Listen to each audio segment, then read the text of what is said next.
পাঠের উপযোগী শ্রীমদ্ ভগবদ্গীতা, সংস্কৃত মূল শ্লোক ও বিশুদ্ধ বঙ্গানুবাদ। গীতা শব্দের অর্থ গান অথবা ভগবানের গান।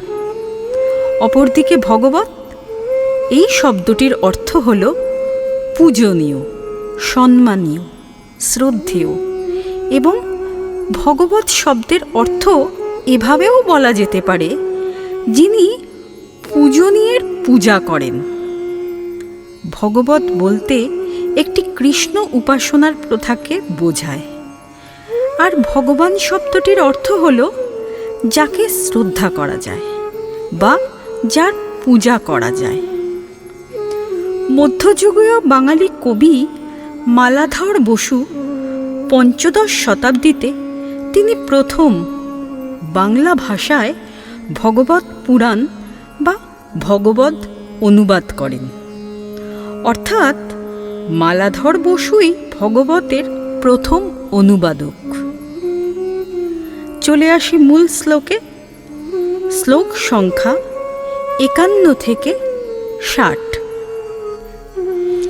কর্মজং বুদ্ধির্যুক্তা হি ফলং ত্যক্ত্বা মনীষিণঃ জন্মবন্ধ বিনির্মুক্তা পদং গচ্ছন্ত যনাময়ম।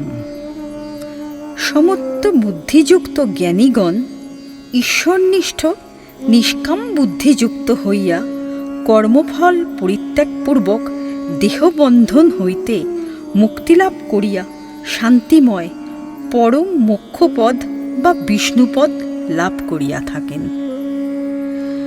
যদা তে মহাকলিলম বুদ্ধির্ব্যতিরিষ্যতি তদা গন্তাসি নির্বেদং শ্রোতোবশ্য শ্রুতস্য চ। শ্রুতিবিপ্রতিপন্যাতে যদা স্থাস্যতি নিশ্চলা সমাধাবচলা বুদ্ধিস্তদা যোগম অवाप्स्यसि। अर्जुन उवाच स्थितप्रज्ञस्य का भाषा समाधिस्तस्य केशव स्थितोऽधि किं प्रभाषेतो किमासीतो ব্রজেত কিম। যখন তোমার বুদ্ধি মোহরূপ গহন বান হইতে উত্তীর্ণ হইবে, তখন তুমি বেদোক্ত যে সকল স্বর্গাদি ভোগরূপ ফলের কথা শুনিয়াছ অথবা শুনিবে, তাহার সমস্তের প্রতি বৈরাগ্যযুক্ত হইবে। নানা প্রকার লৌকিক ও বৈদিক বাক্য শ্রবণ করিয়া তোমার বুদ্ধি বিক্ষেপযুক্ত হইয়াছে। যখন এই বিক্ষিপ্ত বুদ্ধি নিশ্চলা হইয়া পরমেশ্বরে অবিচলিত থাকবে, তখনই তুমি যোগ অবস্থা লাভ করিবে। অর্জুন কহিলেন, হে কেশব, যাহার বুদ্ধি একান্ত স্থির হইয়াছে এবং পরমাত্মা চিন্তনে অবিচলিতভাবে যিনি প্রতিষ্ঠিত হইয়াছেন, তাহার লক্ষণ কি? তিনি কিভাবে কথা বলেন, কিরূপে অবস্থান করেন এবং কিরূপেই বা বিচরণ করেন? শ্রী ভগবান উবাচ প্রজহাতি যদা কামান সর্বান পার্থ মনোগতান আত্মন্যেবাত্মনা তুষ্ঠ স্থিত প্রজ্ঞস্তদুচ্যতে।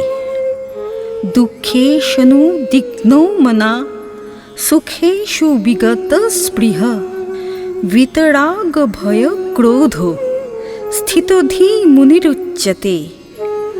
या सर्वत्रानभिस्नेहोस्तत्वत् प्राप्य शुभाशुभं नाभिनन्दति न देष्टि तस्य प्रज्ञा प्रतिष्ठता।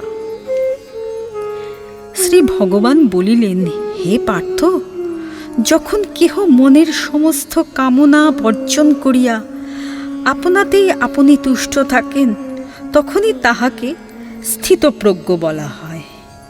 দুঃখে পতিত হইলেও যখন তাহার মনের উদ্বেগ হয় না এবং সুখেও যখন স্পৃহা থাকে না, রাগ, ভয় ও ক্রোধ হইতে মুক্ত হইয়া যখন তিনি ভগবচ্চিন্তান্তেই নিরত থাকেন, তখনই তাহাকে স্থিতধী মুনি বলা যায়। যে পুরুষ সর্বত্র স্নেহশূন্য, শুভ প্রাপ্তিতে আনন্দবোধ করেন না, অশুভগমকেও দেশ করেন না, তিনি স্থিতপ্রজ্ঞ। यदा संग्रते चायं कुर्मङ्गानीव सर्वश इन्द्रियाणीन्द्रियार्थेवशस्त प्रज्ञा प्रतिष्ठता विषया विनिर्वन्ते निराहस्य देहिन रासवर्जं रसपश्य परं दृष्टा निवर्तते यतो हैपी कौन्तेयो पुरुषस्य विपश्चित इंद्रियाणि प्रमाथीनि हरन्ति प्रसवं मन।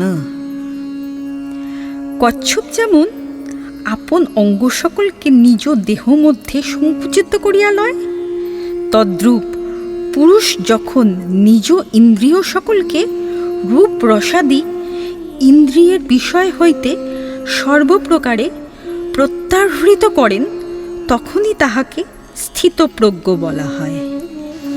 যে ব্যক্তি আপন ইন্দ্রিয়ের দ্বারা বিষয় গ্রহণে বিরত হয়, তাহার বিষয়ের সহিত সম্বন্ধ রহিত হয় সত্য, কিন্তু ওই সকল বিষয়ের প্রতি তাহার আসক্তি বিনষ্ট হয় না।